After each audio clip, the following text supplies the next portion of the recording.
राधे राधे। कैसे हैं आप सब। आज हम कार्तिक मास कथा अध्याय 14 का श्रवण करेंगे। 14वां अध्याय। हे राजन, इस प्रकार उसको धर्मपूर्वक राज्य करते देखकर देवता क्षुब्ध हो गए। उन्होंने देवादिदेव भगवान शंकर का मन में स्मरण करना प्रारंभ कर दिया। कितने ही प्रकार से स्तुति की। तब भक्तों की कामना पूरी करने वाले शंकर जी ने नारद जी को बुलाकर देव कार्य करने की इच्छा से उनको देवपुरी भेजा। शंकर भक्त नारद भगवान शंकर की आज्ञा से देवपुरी में गए। इंद्र आदि सभी देवता व्याकुल हो शीघ्रता से उठकर श्री नारद जी की स्तुति करने लगे। उत्कंठा भरी दृष्टि से सबने नारद जी की ओर देखा। अपने सब दुखों को कहकर उन्होंने नाश करने की प्रार्थना करी। नारद जी ने कहा, मैं सब कुछ जानता हूँ, इसलिए मैं दैत्यराज जलंधर के पास जा रहा हूँ। ऐसा कह देवताओं को आश्वासन देकर श्री नारद जी जलंधर की सभा में आए। जलंधर ने नारद जी के चरणों की पूजा कर हंसते हुए कहा, हे ब्राह्मण, कहिए आप कहाँ से आ रहे हैं और कहाँ कहाँ पर आपने क्या क्या देखा, यहाँ कैसे आए हैं। मेरे योग्य जो सेवा हो उसके लिए मुझे आज्ञा दीजिए।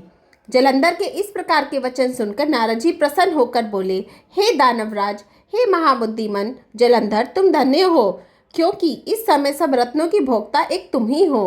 हे दैत्य श्रेष्ठ, आप मेरे आगमन का कारण सुनिए, जिसके लिए मैं आज यहाँ आया हूँ। है दैत्यराज, मैं स्वेच्छा से कैलाश पर्वत पर गया था, जहाँ 10,000 योजनाओं में कल्प वृक्ष का वन है। वहाँ पर मैंने सैकड़ों कामधेनुओं को घूमते हुए देखा तथा यह भी देखा कि वह वन चिंतामणि से प्रकाशित है, परम दिव्य, अद्भुत और सब स्वर्णमय है। मैंने वहाँ पार्वती के साथ स्थित शंकर जी को भी देखा, जो सर्वांग सुंदर, गौरवर्ण, त्रिनेत्र और मस्तक पर चंद्रमा धारण किए हुए हैं। यह देखकर मुझे बड़ा आश्चर्य हुआ कि इनके समान समृद्धशाली त्रिलोक में कोई है या नहीं। है दैत्येंद्र, उसी समय मुझे तुम्हारी भी समृद्धि का स्मरण हो आया और देखने की इच्छा से तुम्हारे पास आया हूँ। यह सुन जलंधर को बड़ा हर्ष हुआ। उसने नारद जी को अपनी सब समृद्धि दिखला दी। उसे देखकर देवताओं का कार्य करने में इच्छुक शिव प्रेरित नारद ने जलंधर की बड़ी प्रशंसा की और कहा, निश्चय ही तुम त्रिलोकपति होने के योग्य थे।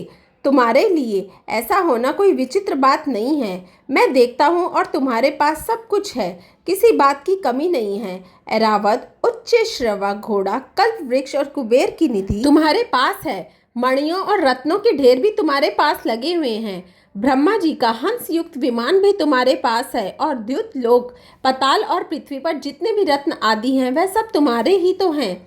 मैं तुम्हारे इस प्रकार के रत्न ऐश्वर्य को देखकर बड़ा प्रसन्न हूँ, परंतु तुम्हारे पास कोई स्त्री रत्न नहीं है, इसलिए तुम्हारा यह सब कुछ फीका है। तुम कोई स्त्री रत्न ग्रहण करो। नारद जी के इस प्रकार के वचन सुन के दैत्य काम से व्याकुल हो गया। उसने नारद जी को प्रणाम करके पूछा कि ऐसी स्त्री कहाँ मिलेगी जो सब रत्नों में श्रेष्ठ हो। यदि ऐसा रत्न कहीं मिले तो मैं उसे अवश्य लाऊंगा। देव ऋषि नारद बोले, ऐसा रत्न तो कैलाश पर्वत पर योगी शंकर के पास ही है।